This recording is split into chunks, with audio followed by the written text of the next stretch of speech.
Hey guys, in this video we'll be doing advanced market structure, identifying the ideal areas where to buy and where to sell in the market, right?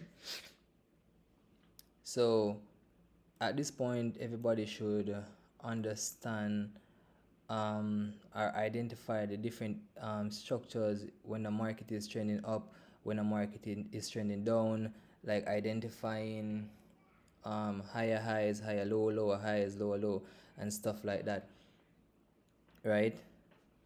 So if the market is trending up, generally you would want to look for buy opportunities, right? When the market comes back to a discounted price. And if the market is trending down, you would want to look for sell opportunities when the market is at premium price, right? Now, what is premium price? What is discounted price, right? So premium price is basically expensive price in the market, right? And discounted price is cheaper price in the market, right? Where people generally look for buy opportunities, right? So it's just like the stock market, right?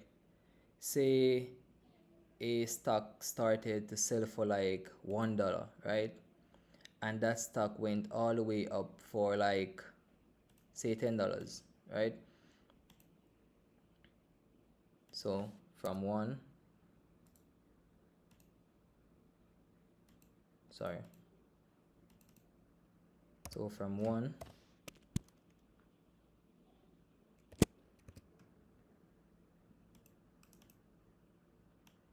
all the way up to $10,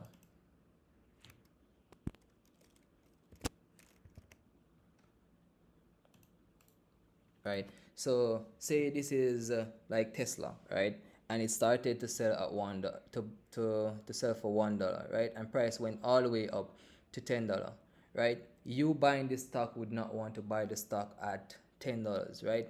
So you'd wait until persons who got in at this $1 starts to sell at $10, right? So that means price is gonna come all the way back down, majority of the time passing 50%, right, all the way to discounted price, because this price is actually cheaper than 10, right? So persons now that didn't get a chance to actually buy here are gonna actually look for buy opportunities at discounted price. Say maybe this is at say $3,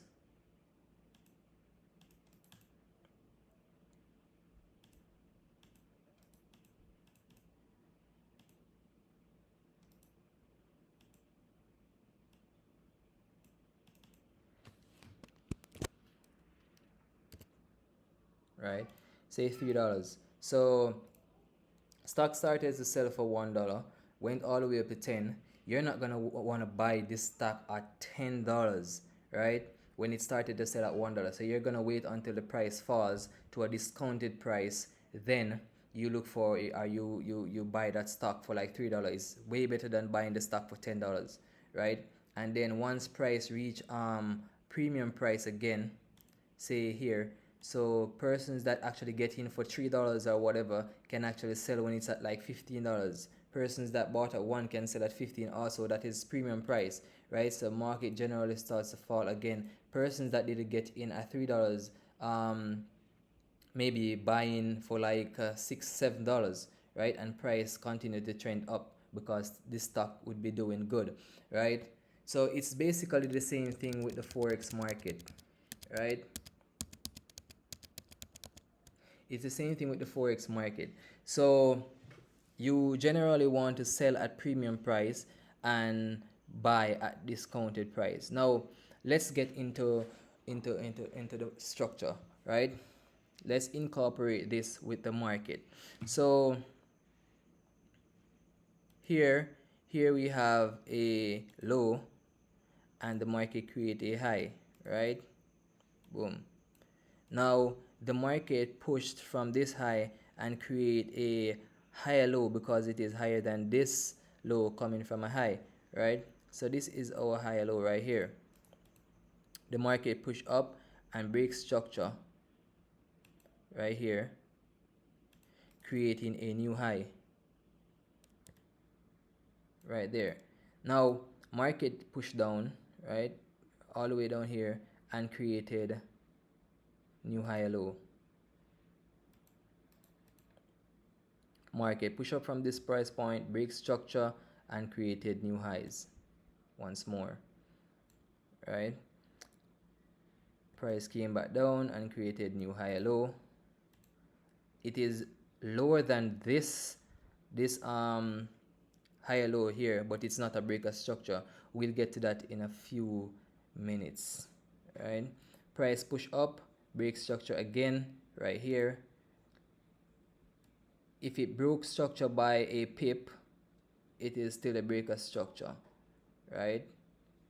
Once we identify that the market did not came back to collect any liquidity or stuff like that, it's a breaker structure. If it's even broken by a pip, right? So that's a breaker structure right there.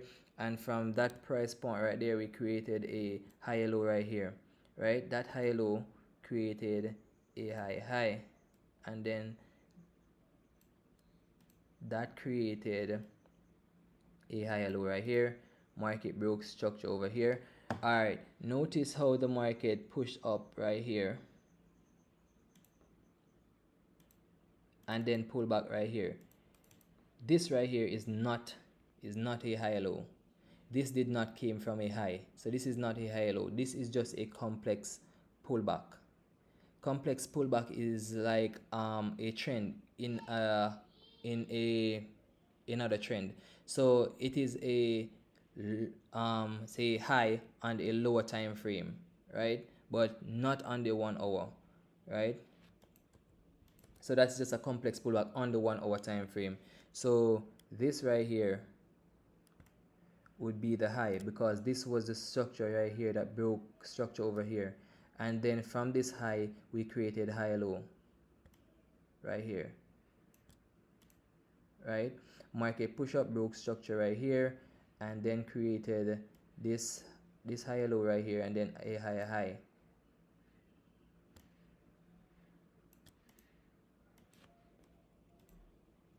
And the trend continues, right? Now, how do we incorporate premium price and discounted price or whatever in the market, right?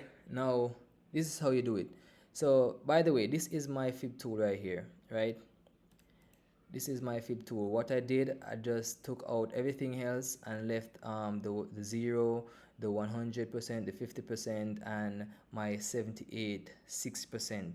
To me, 78.6 is like the ideal discounted price for me. The ideal premium price, sorry. So the ideal premium price for me, right?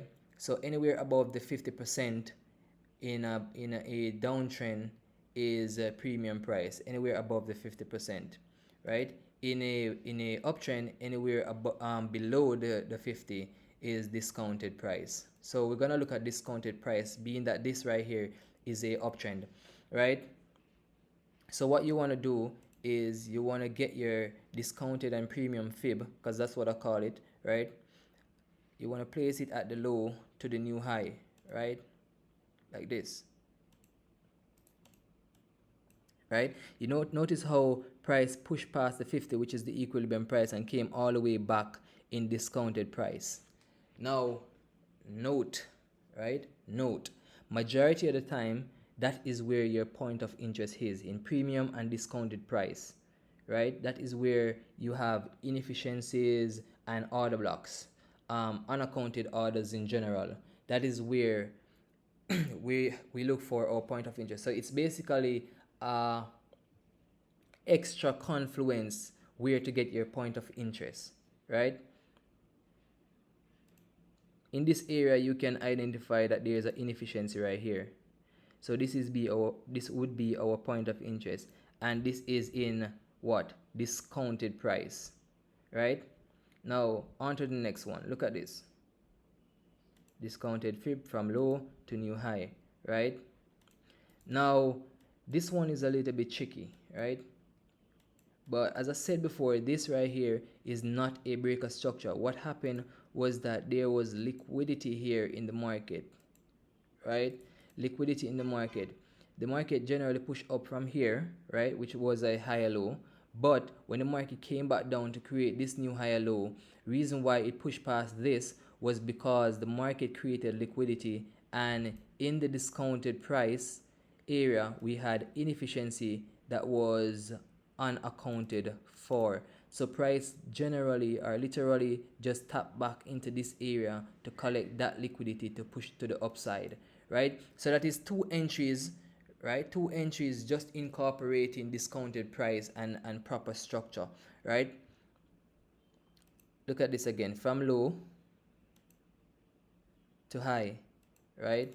Price didn't reach the, not even the equilibrium price, but here you have a point of interest close to the equilibrium price.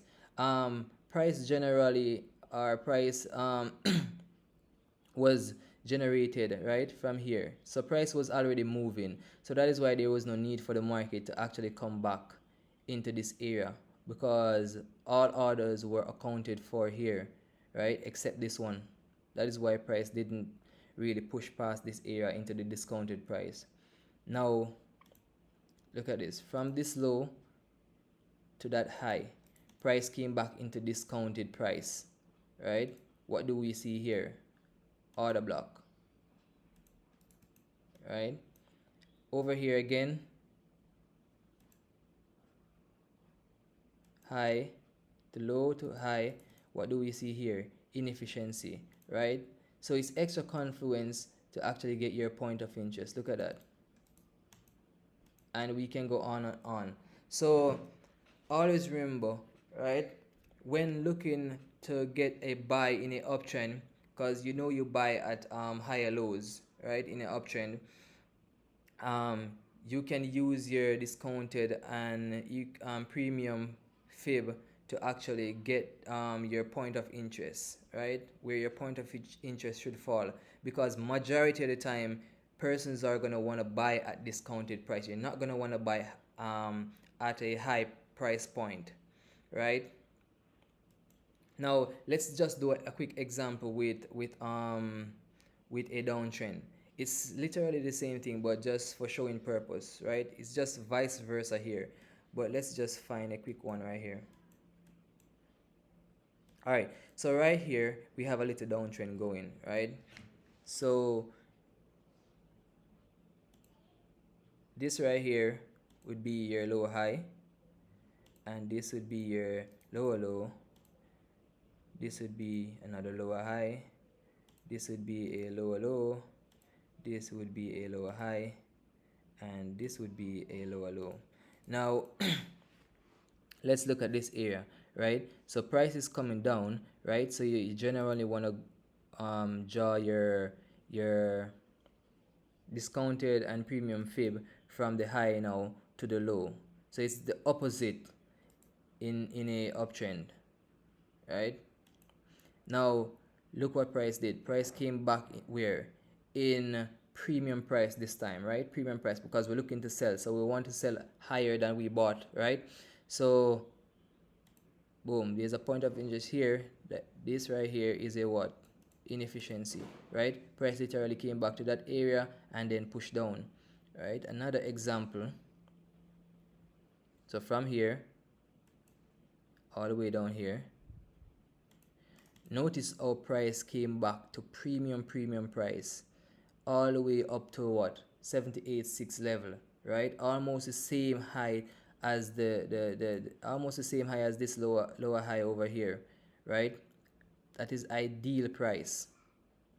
So look at this point of interest. What do we see here? Order block. Price came back to that, right? So it's literally the same thing. It's just that you turn this upside down, right, to get the premium price instead of discounted price. Because remember, as I said before, you want to sell at a high price point and you want to buy at a discounted price. So yeah, that's it for this video, guys. I'll see you in the next one. I hope you learned a lot in this